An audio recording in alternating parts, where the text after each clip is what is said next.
Conocer la audiencia inicial que se ha presentado en el juzgado 11 de paz de San Salvador. En este caso se va a conocer sobre la imputación que se hace al señor Otón Sigfrido Reyes, ex diputado y presidente de la Asamblea Legislativa.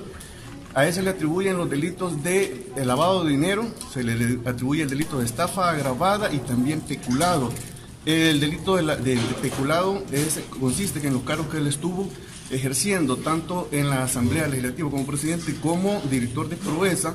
Recibió viáticos cobrados de manera ilegal, es decir, que no tenía derecho a cobrarlos, pero como él era el titular de la institución, él los autorizaba y él los cobraba. Se ha determinado un monto de $106,000 cobrados en ese concepto.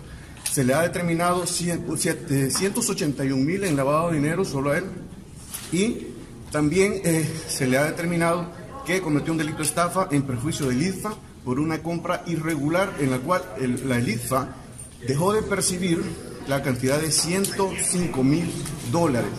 Es decir, aparte de esta imputación en general, a esta persona se le está procesando al señor Byron Larrazábal, al hermano de él que se llama Erwin Reyes Morales, a los hijos, a los grupos familiares de estos.